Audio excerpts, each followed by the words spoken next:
Arrio aparece en escena en el siglo II, ¿no? Ya, Un poco así es. de los postulados que él tiene, también lo tenían los primeros apologistas, ¿no?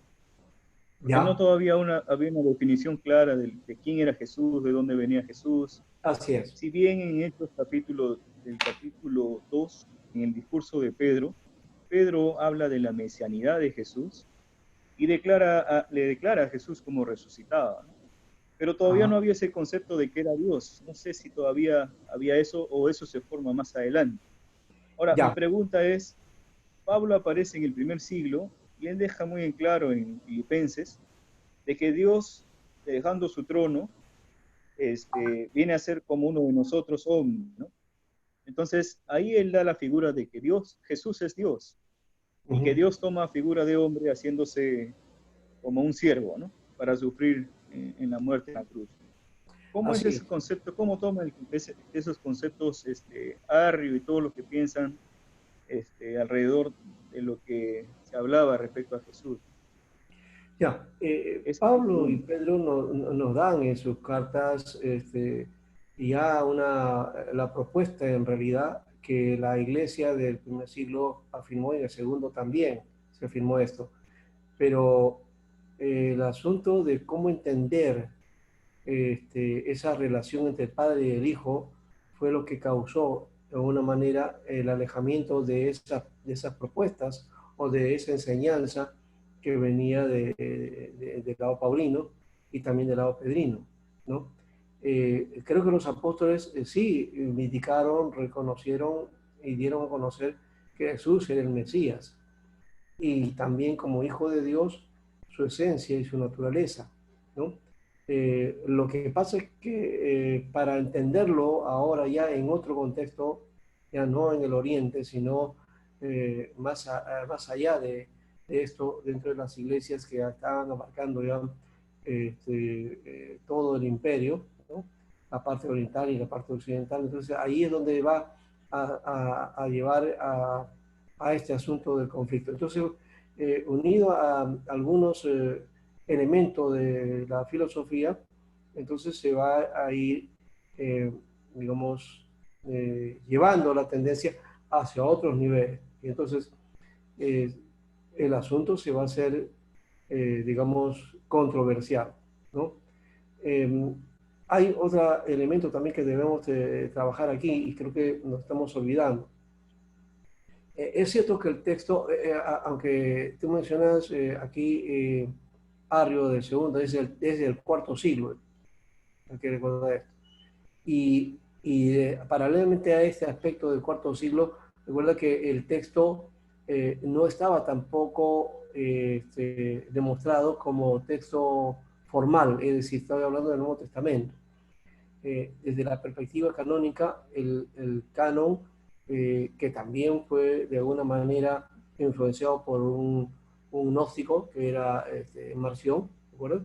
Marción es el que da una lista de posibles libros, ¿ya?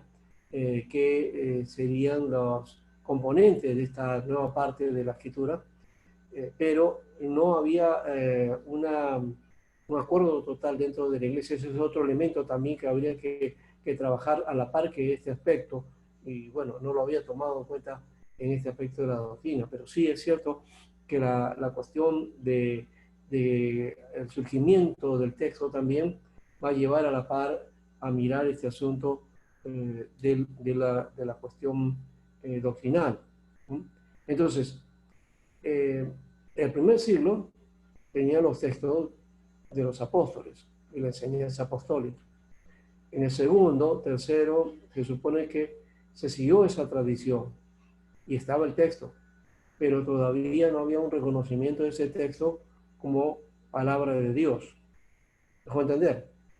Entonces, desde esa perspectiva, eso aparece recién en los concilios, también aparece el asunto poco a poco hasta afirmar luego los, los padres de la iglesia con respecto al texto bíblico, ¿no? A completar todo el juego del texto de los libros del Nuevo Testamento. En base a eso, entonces ya sexto, séptimo siglo, octavo, hasta el siglo 11 o 12, más o menos, ya ahí hay una definición de la doctrina, ¿no? Pero antes no. Entonces, por ese mismo motivo es que surgió o surgieron este tipo de cosas dentro de la iglesia. ¿Se dan cuenta? Entonces, no había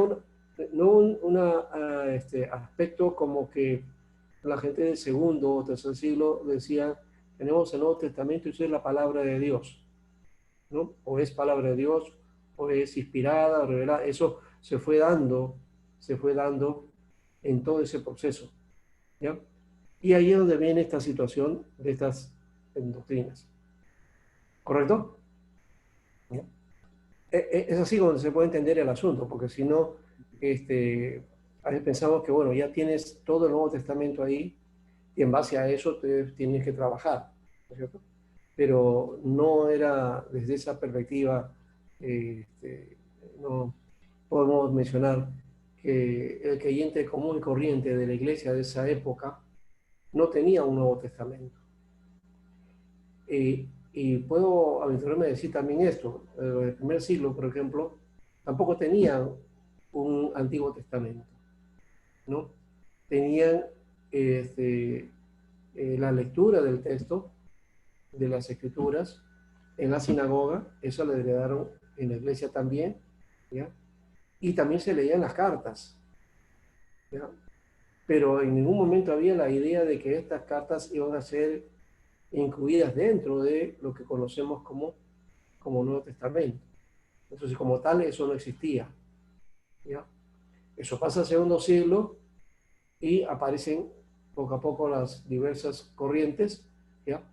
Porque no había, no teníamos una definición tampoco de texto, ¿ya? Vuelvo a repetir, eso es posterior, ¿ya? Ahora ya lo vemos nosotros todo construido doctrinalmente y también canónicamente, entonces para nosotros se nos hace mucho más fácil entender el proceso y que sobre todo podemos sacar lo doctrinal a partir del texto bíblico, ¿no? Que es lo que vamos a ver al final. Entonces eso también es otro elemento dentro de este proceso. ¿Okay? ¿Se ha entendido, creo, este aspecto? ¿Alguien puede? Gracias. ¿Sí? Estaba escuchando. A ver, es un ruido nomás que entra, no sé quién es.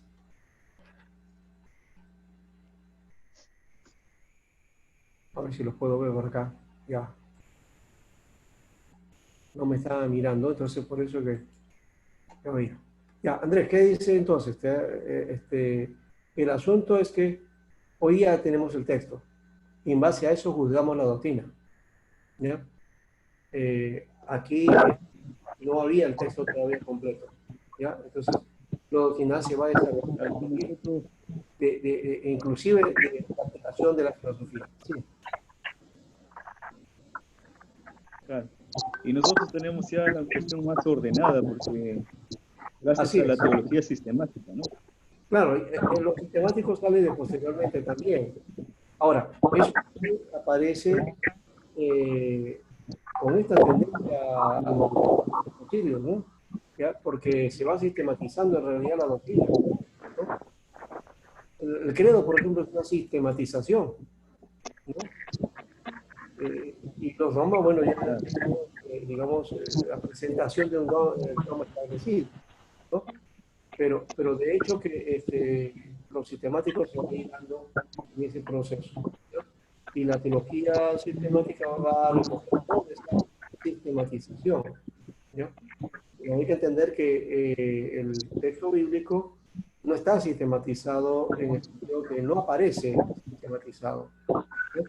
Entonces de ella podemos sacar la doctrina, enseñanza, y desde ahí poder hacer entonces la estructura para cada tópico, ¿no? La Biblia no está hecha por tópicos, ¿ya? Entonces no hay una sección sobre cristología, no hay una sección sobre soteriología, no hay una sección sobre escatología, no. Está agregado, ¿ya? En toda la enseñanza, en toda la revelación, y hay que ir dando entonces la pauta para explicar estos aspectos que la iglesia está absorbiendo catalogar ya como doctrina, ¿ya? Pero que nacen del texto. ¿Ya? Bien, entonces, ese es uno. Lo otro es que también la filosofía, pues, a esto, yo creo que no podemos olvidar esa perspectiva también, ¿no? Ese es el otro elemento que aparece posterior y que los estudios van absorbiendo, que los van teniendo como un elemento dentro del pensamiento cristiano. Entonces, uno de los que va a afectar ese pensamiento cristiano es el neoplatonismo, ¿no? El neoplatonismo. Ya, no solamente con Agustín, sino con los demás, este, eh, con los demás padres de la iglesia. Y también, por eso mismo, habría que atacar, o cómo se fue atacando primero la filosofía que estaba entrando, estaba el aspecto, por ejemplo, de la gnóstica, ¿no? El gnosticismo y unas tendencias que han habido con respecto a eso que los concilios, pues, declararon heréticas, ¿no? Pero que Pastor, una utilizaban consulta, entonces también elementos de la misma filosofía para defender la causa, ¿no? Bien, solo un entonces, comentario. a ver, sí, Sí, no, no sé si estaría mal decir que el cristianismo en todo caso, cuando ya entra a Occidente, que se tenía que sistematizar muchas de las cosas y argumentar situaciones que en la mente occidental no se entendía, entonces no sé si está mal decir que el cristianismo es una construcción de pensamiento, es a una lo que construcción de llamaríamos pensamiento, doctrina. claro que sí lo es, o sea, eh, tenemos que reconocer que es así, o sea, el cristianismo, no la palabra, no las escrituras, o sea, lo que sacamos de la enseñanza de la escritura es otra cosa, es, en alguna manera, es nuestro entendimiento, la interpretación que le hacemos al texto, ¿ya? Y la doctrina también es una interpretación que hacemos a esto también, ¿ya? Pero es compuesto, ¿no? Es compuesto y es estructurado. Eso creo que es un elemento también importante. Y otra cosa, que el texto también, en alguna manera, lo es así también. El texto, ustedes lo han visto con respecto a los manuscritos y cómo se ha ido desarrollando esta cuestión del texto. Eso también es una construcción, ¿no? Tanto el texto receptus, tanto como el texto crítico, ¿no?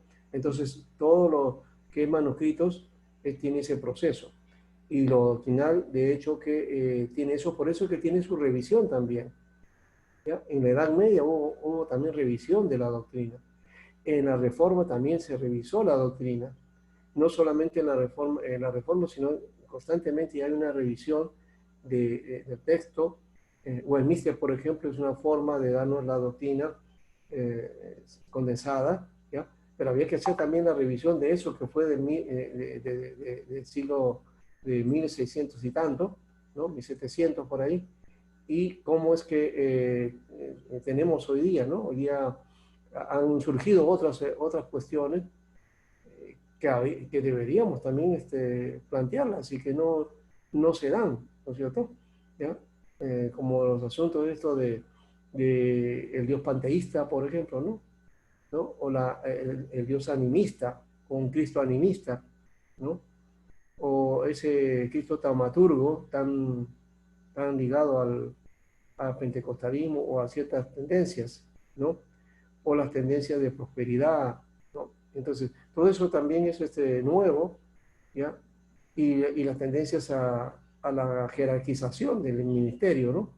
Con la cuestión del lado apostólico, todo eso, por ejemplo, son nuevas tendencias que había que trabajarlas y que, claro, a la luz de una correcta teología y doctrina reformada, no pasan, ¿no? De hecho, no vamos eso no lo vamos a pasar. Pero sí es importante conocerlas, ¿no? Porque vamos a enfrentarnos a esas situaciones. ¿Ya? Porque va a haber creyentes que de alguna manera van a ser afectados por este tipo de corrientes y van a traerlas a la iglesia, ¿no? Y cómo manejar esos elementos también, ¿no? Cómo manejar esos criterios, ¿correcto? Ya. Aquí también, entonces, este asunto de Arrio y de Alejandro, bueno, que nace ese conflicto, y hemos dicho, que ha seguido una línea, esas líneas, esas dos líneas de pensamiento de enseñanza han seguido dentro dentro de la iglesia. Creo que en un momento, comentando, creo, el pastor Bernardo dijo que hay iglesias pentecostales unitaristas, ¿no? ¿No? Los unitarios y también los unicistas. Entonces, hay ese tipo de corrientes hoy día dentro de la iglesia también, ¿ya? Que quizá la iglesia en su mayoría no lo acepta, pero hay esas tendencias y aunque nosotros, entre nosotros, nos podemos juzgar o autocalificar, ¿no? Entre uno y otro, son válidas en alguna manera dentro de sus movimientos, ¿no? Entonces cada uno tiene esa tendencia, pero en fin, o sea, no necesitamos que solamente a los testigos de Jehová, los testigos de Jehová los que más se acercan, digamos, a Arrio, ¿no? Diremos así, pero no son los únicos. Dentro del cristianismo hay una tendencia muy parecida que habla entonces de la idea del unitarismo, que básicamente hace todo alrededor de Jesús, ¿no? Ahí está el pentecostalismo de la iglesia unitaria del solo Jesús, ¿no? Que va no hacia el Padre, sino hacia el Verbo, ¿no? Bueno, entonces de toda esta tendencia ya sabemos que Arrio, para él, el Verbo era una criatura, ¿no? O sea, un ser creado, ¿no? Que era en alguna manera superior al hombre, superior a las criaturas y a la creación, ¿ya? Y que, digamos, podríamos haberlo puesto en esta figura, en este gráfico, en el medio, ¿no? El Padre y lo creado y el Verbo en medio, ¿no? Como una creación especial. Eso es lo que alcanza a entender Arrio con respecto al Verbo, ¿no? Y sobre su concepción de que no era eterno, ¿no? El Verbo no es eterno. Entonces, dentro de eso parece que no trabajó Colosenses, ¿no? O no conocía esta parte de Colosenses. Alejandro, en cambio, sí, él plantea que el Verbo sí tuvo existencia eterna, ¿no? No fue creado, entonces él es consustancial con el Padre, es decir, tiene su esencia divina. O cuando hablamos de esencia divina, estamos hablando de que entonces es Dios, ¿no? ¿No? La divinidad. Y eso hoy día también se está en discusión en algunos sectores también. He escuchado de algunos sobre el asunto de que Jesús en realidad no era Dios, sino era una criatura, al estilo Arrio, ¿no? Y que tratando de salvar el asunto de su humanidad, ¿no? Y ahí está la cuestión del Jesús histórico, del cual se quiere trabajar mucho y que hay algunas corrientes, no dentro del mundo evangélico, sino en otras tendencias, está trabajando mucho ese aspecto del Jesús humano, del Jesús historia. Bien, entonces, el concilio entonces condenó el arrianismo y se formó entonces el credo niceno, que es el más completo en este caso, aceptado universalmente, ¿no? Tanto dentro de la Iglesia Católica como dentro de la Iglesia Reformada. La otra, la controversia sobre la naturaleza de Cristo se conoce como el apolinarismo, ¿no? El apolinario, ¿no? ¿Cuál es esa tendencia que tuvo el pensamiento o la forma de Apolinario, obispo de Odisea, al paso, ¿no? Él dice que en realidad declara que la divinidad, la naturaleza divina, toma naturaleza humana en Cristo, ¿no? Entonces la naturaleza divina, ¿no? Toma naturaleza humana en Cristo, ¿no? O como dice, naturaleza humana de Cristo. Bueno, y que Jesús entonces en la tierra no era hombre, sino Dios en forma humana. Ahora, ahí también hay que trabajar estos aspectos, porque uno cuando, eh, una cosa es decir que Jesús era Dios en forma humana, es diferente a decir que era Jesús, era hombre, ¿no? Y Dios a la vez, que es el concepto que al final estamos trabajando, ¿no? El Dios y hombre, ¿no? Eh, no es lo mismo, sí, sí,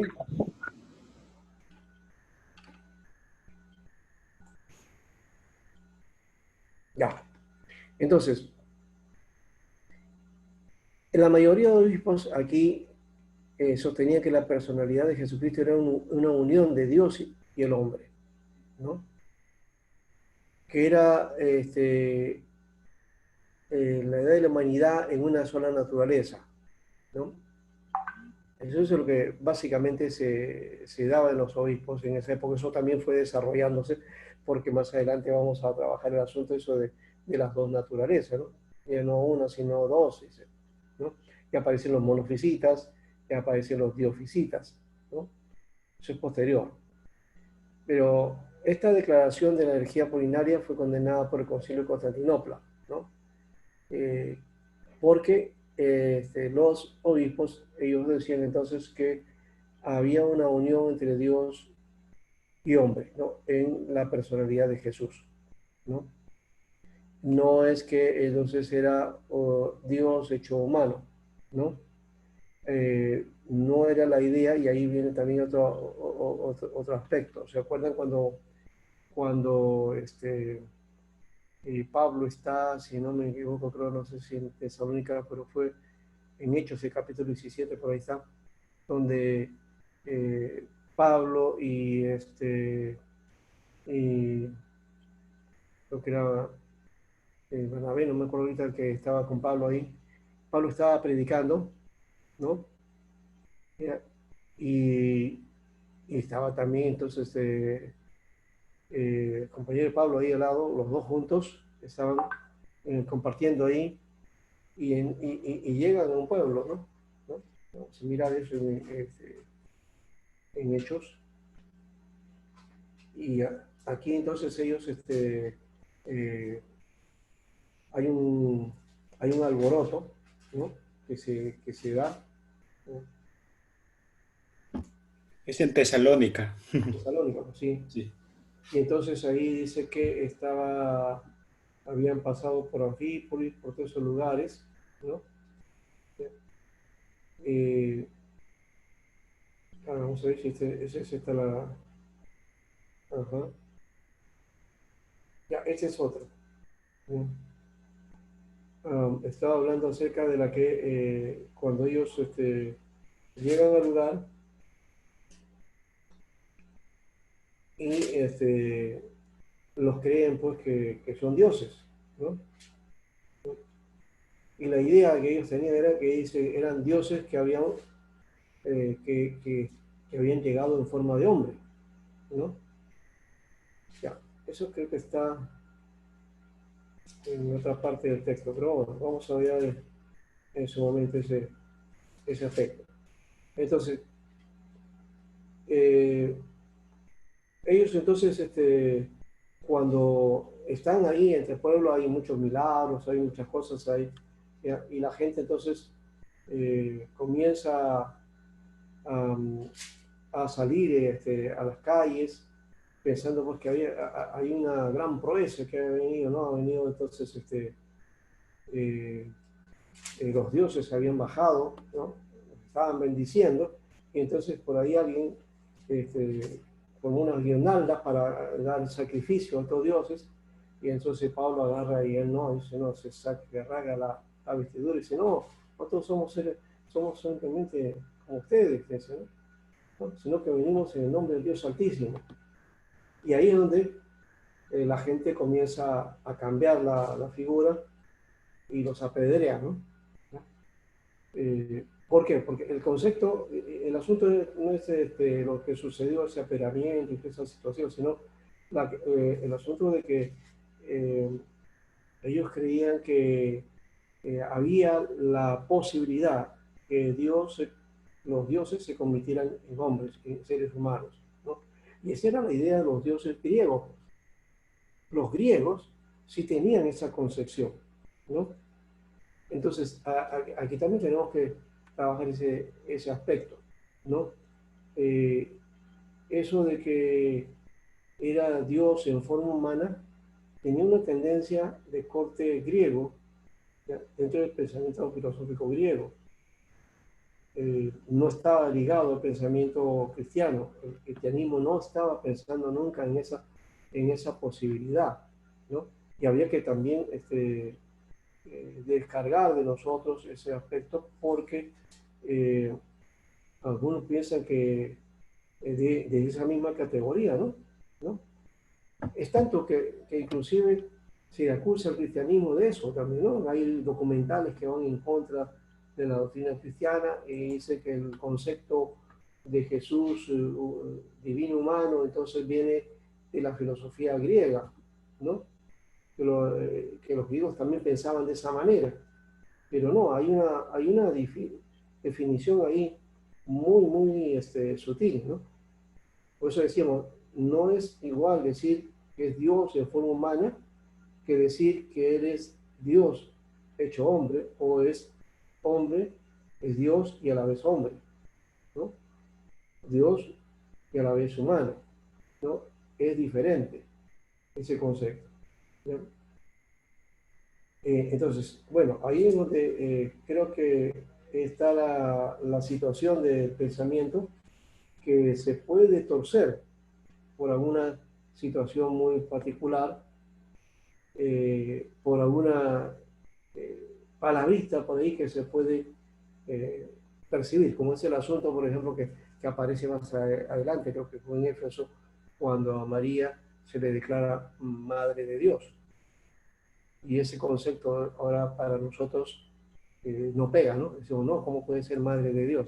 Pero cuando salió ese concepto, estaba diciendo que era Madre de la divinidad de la Trinidad, de la segunda persona de la Trinidad, ¿no? De Jesús. Entonces, Él era el divino, ¿no es cierto? Porque, y entonces por eso decía así, ella era la madre del Logos. Y eso lo pone, pastor, disculpe, superior a Dios. No, no, el Logos viene a ser divino, ¿no? Ya, No, a decir madre de Dios, digo, para María. no. En el concepto original, cuando apareció eso, en el concilio de Éfeso, eso se definió para definir la divinidad, afirmar la divinidad del Logos, de Cristo. Por eso fue. Con el Ya, ya. tiempo, eso fue, digamos, derivando en otras cosas, y creo que también todavía guarda ese concepto dentro de la Iglesia Católica, pero nosotros lo vemos como que es imposible que ella pueda ser madre de la divinidad, ¿no? Porque Dios no tiene madre y Claro. nos referimos a Dios, al Padre, ¿no es cierto? Pero es también sobre logos que se define el asunto. Bueno, ahí hay una cuestión, pues, que trabajar que no está muy bien ordenada, ¿no es cierto? Bien, entonces, sí, hay varios asuntos aquí de alboroto, ¿ya? Y, pero era el asunto que les quería mencionar con respecto a eso, ¿no? Que eh, aquí está Pablo y Silas, ¿no? ¿Ya?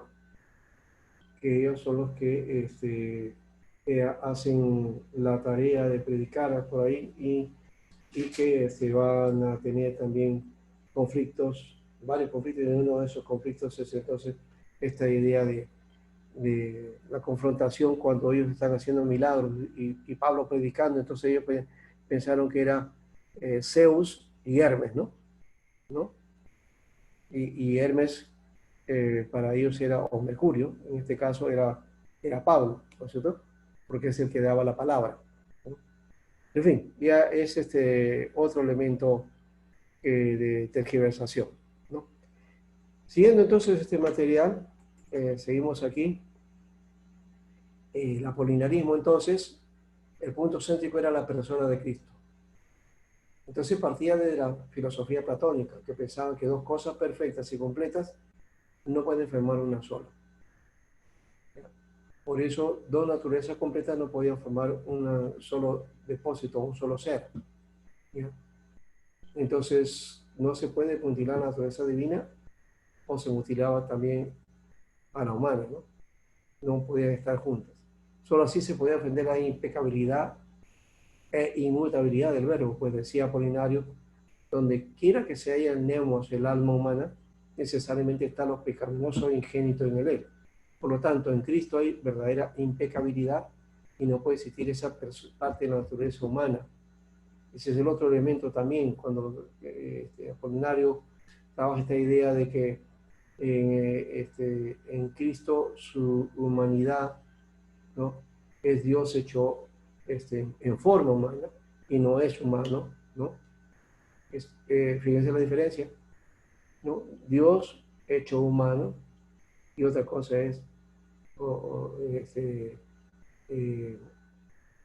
Dios en forma humana, perdón, ¿eh? Dios en forma humana y la otra cosa es que sea humano, ¿no? No podía entender que sea humano, ¿ya? Entonces, ¿por qué? Porque necesitaba lo humano, estaba compuesto de pecaminosidad, ¿no? Eso está ingénito en el alma, en el ser humano, ¿no?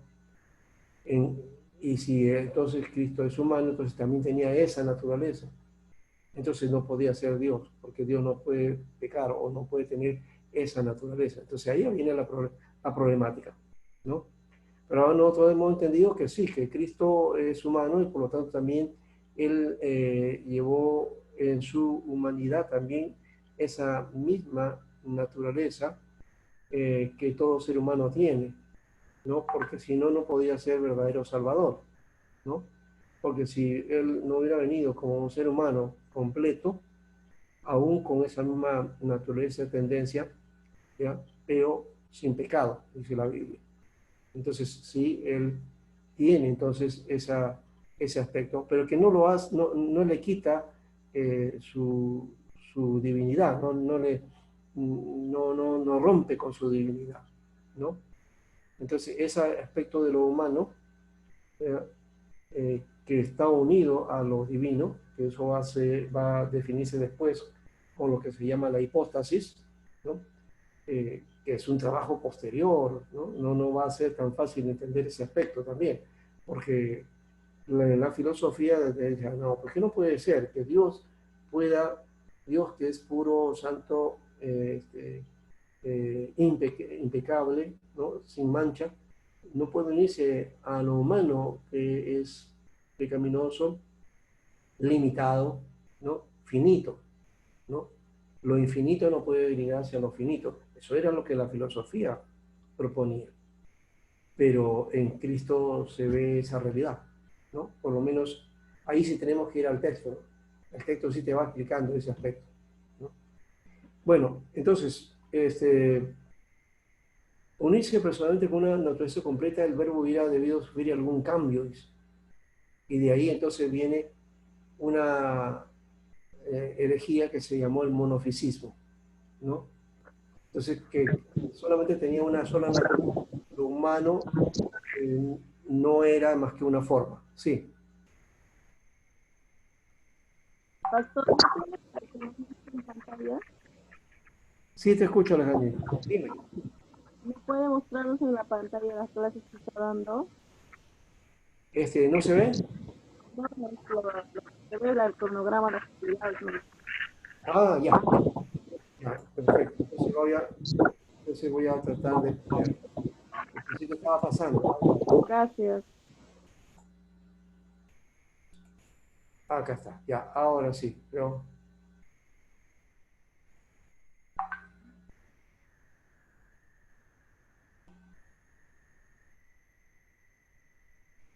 aquí está, ¿correcto? ¿Lo ven ahora sí? Sí, pastor, gracias. Ya.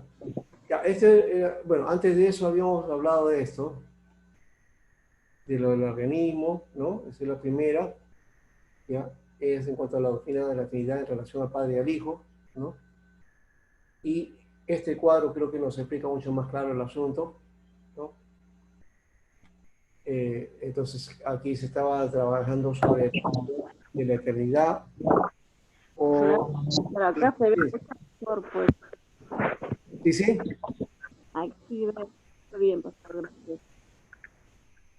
Ya. Sale un ruido, no sale sonido, no los escucho bien. Ya. Bien, entonces este es ya lo que habíamos explicado anteriormente, que yo pensé que estaba pasando esta figura, pero bueno.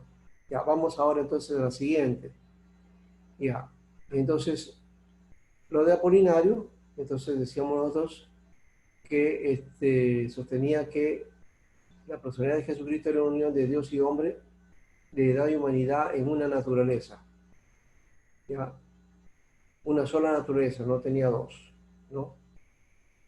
Eh, desde esa perspectiva había que ver también ese aspecto de la física, la naturaleza, lo divino, lo humano. ¿Ya? Declaró hereje entonces en el concilio de Constantinopla, ¿no? Y aquí está la cuestión que estábamos mencionando, ese punto sobre la persona de Cristo, ¿no? A partir de la filosofía, entonces no entendían que se podía tener entonces una unión de Dios con el hombre, ¿no? Y que dos cosas perfectas o completas no pueden formar una sola, ¿no? Dos naturalezas no pueden formar un solo ser, ¿no? O se mutila la naturaleza divina o se mutila la humana.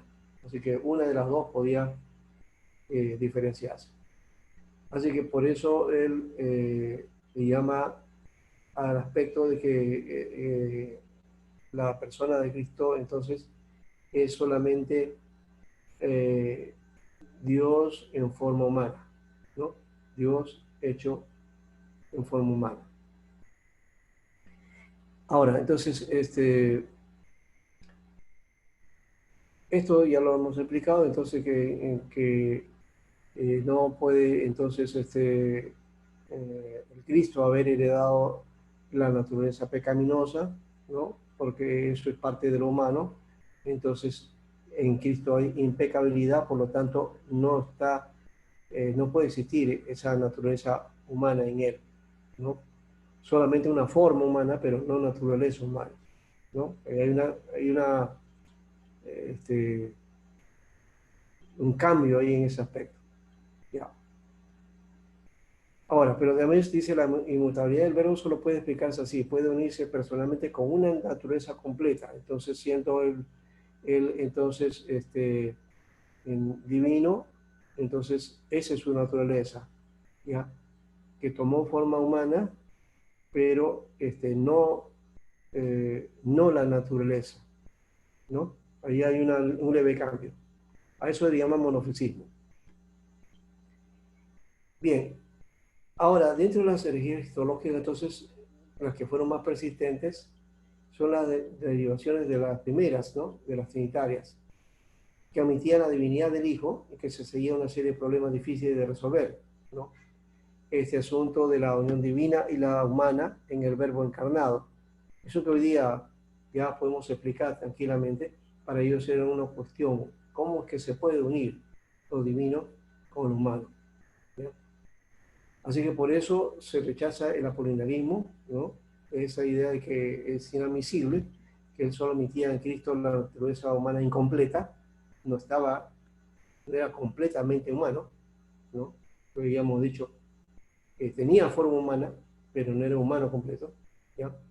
Y por eso él decía que el logos divino suplía al nous o alma superior, ¿no? El nous es la mente o el alma superior, que lo hacía entonces algo especial a logos, ¿no? Y especial frente al hombre. Entonces eso también limitaba, pues el Constantinopla no lo entiende de esa manera, ¿ya? Porque ¿cómo podía ser entonces él si no era verdadero hombre, ¿no? Si no había tomado una naturaleza humana completa, entonces ¿cómo podía asistirnos a nosotros para la salvación, ¿no? Ese era el otro conflicto, entonces por eso es que declararon a la herejía de Apolinario, la enseñanza de Apolinario, como una herejía y se le expulsó de la iglesia. El otro aspecto es el de Nestorio. Es un movimiento que se conoce como el nestorianismo. Aquí Nestorio es contrario a Apolinario. Él admite dos naturalezas completas, pero unidas de tal manera que formaban también dos personas distintas. Ahí está el concilio de Éfeso, ¿no? Con respecto a ese aspecto de las dos naturalezas distintas. Entonces, aquí está el dioficismo, ¿no? Lo que se llama el dioficismo. Pastor, algo de esto también se habla ahora, ¿no? Sí, Porque se habla de que Jesús dice, dejó de ser Dios en la cruz. sí, claro, Y también hay esta tendencia, sí, hay pues. mucho de estos mensajes, ¿no? Sí, uno dice que en la cruz no fue la divinidad la que fue a la cruz, sino fue la parte humana, ¿no? Claro. Entonces, de ahí hay otro aspecto, entonces también, ¿no? Claro, Dios pudo haber muerto, sería la otra figura, pero no estamos hablando de presencia del Dios mismo, sino que en la persona de Cristo hay que entender ese sacrificio desde la perspectiva de lo que Pablo menciona con respecto a su desprendimiento, ¿no? Su de haberse dejado a sí mismo, ¿no? Entonces, que se anonadó, ¿no? Él se despoja de sí mismo, ¿ya? Para llegar a la muerte y muerte de cruz. Eso es lo que menciona en Filipenses, ¿no? No tanto en el asunto de despojado para ser hombre, sino hasta en su humanidad, pero llegar a la muerte y la muerte de cruz, ¿no? De esa perspectiva creo que hay que entenderlo, pero no olvidar que él era Dios, ¿no? Ya, que también es el otro lado, también, ¿no? Como digo, hoy día también hay esa tendencia de negar esa idea de Jesús divino, ¿no? Sino más bien que sí procedía de Dios, pero que no es divino, ¿no? Entonces ahí ya vienen otras corrientes, ¿no? Se actualiza Arrio por ahí. Entonces, esos son tendencias muy, muy sutiles, que no siempre están en las iglesias, ¿eh? Ojo, sino que a veces hay creyentes que cacan de uno y otro lado, y eso puede pervertir a otros también. ¿Ya? Por eso, no sé, yo propongo que podríamos hacer una especie de las iglesias, una especie de encuesta de repente, ¿no? O en cuánto se tiene acerca de doctrina, ¿no? ¿Qué se piensa sobre Cristo, por ejemplo, su naturaleza, su divinidad? ¿Qué hay con respecto a eso? Ahí de repente vamos a tener muchas sorpresas, ¿no? Y sería bueno hacer eso para poder entonces encauzar bien, porque de repente se está entendiendo mal el mensaje, ¿no? No digo los pastores, los predicadores, estamos predicando incorrectamente, no, sino que se entiende muchas veces desde otra perspectiva y cada uno entonces asume su propia enseñanza, su propia perspectiva y eso puede causar más adelante algún conflicto y alguna enseñanza que por ahí puede tener ventaja y que va a afectar a la iglesia. Así han nacido. Los movimientos estos de división doctrinales no nacen entonces de una cuestión, de un conflicto grande, no, nacen poco a poco, así, sí, de una manera sutil y de pronto, cuando te das cuenta ya está un grupo de iglesia afectada por eso. Es como el virus, ¿no? ¿No? En silencio, ¿no? Nadie se da cuenta que está infectado. De pronto la infección aparece, ¿no? Entonces, este aspecto de las herejías son así. Y por eso es necesario ir catalogando el asunto de cómo asumir la doctrina que la Escritura nos afirma, ¿no? Pero en medio de eso también saber cómo la Iglesia la ha ido elaborando, cómo la ha ido dando, cómo la ha ido manifestando, ¿no? Bien, la tercera herejía que está aquí es el monofisismo, del que habíamos hablado, ya mencioné algo de eso, el monofisismo de Dickes, ¿no? Este monofisismo se iba al otro lado opuesto del pensamiento anterior, ¿no? Ahí entonces comienza a defender en Cristo la unión de las dos naturalezas, que se confundían en una sola. Y eso tiene que ver con el Concilio de Calcedonia. Ahora, claro, este aspecto que también se le llamó monofisismo. O sea, el monofisismo tiene varias tendencias, ¿no? Como ya hemos visto. Esta es una de las tendencias, ¿ya? No tanto uno aceptaba una sola naturaleza, es un monofisismo propiamente, pero este otro monofisismo es de dos naturalezas unidas en una sola, ¿no? De ahí vienen varios defensores de esta tendencia, y la otra es la del diofisismo. ¿Ya? Básicamente la iglesia en general hoy día es diofisita, ¿ya? Porque afirma que Cristo tiene dos naturalezas, la naturaleza divina y la naturaleza humana, ¿no? Entonces el concepto es diofisita, y es la que Calcedonia acepta, ¿ya? Calcedonia no acepta el monofisismo de dos naturalezas, o de unión, ¿no? Un monofisismo unido, ¿no? Dos naturalezas unidas, ¿no? Eso era de Eutiques, o el eutiquismo. Bien, entonces ese otro elemento creo que está aquí desarrollado en esta figura, ¿no? En la que tenía entonces una naturaleza encarnada, ¿no? Que representa entonces a Apolinario y las otras tendencias, y la de dos naturalezas, ¿no? Que entonces ahí está la idea que triunfó después, ¿no? Y la de Eutíquez, que era una naturaleza, no, dos naturalezas en una, ¿no? ¿No? Ese también era monofisismo. O sea, hay tres conceptos, tres formas de monofisismo, ¿ya? El monofisismo de Apolinario, ¿no? Ese es uno. El otro de Nestorio, que básicamente él hablaba de dos naturalezas completas, o sea, es todo lo contrario, ya una especie de diofisita, ¿no? Y el de Eutiques, que es monofisismo de unión de dos naturalezas, ¿no? El apolinario era de una sola naturaleza, es de dos naturalezas unidas. Entonces, dos tendencias de monofisismo. El de Nestorio es parecido a lo que se conoce como diofisismo, ¿ya? Pero aquí a la diferencia en Nestorio es que él habla de dos personas distintas, no de una sola persona, ¿no? Entonces por eso se declaró hereje. La otra es la del monotelismo, que era una forma de monofisismo también. Entonces por eso hemos dicho que son tres formas de monofisita.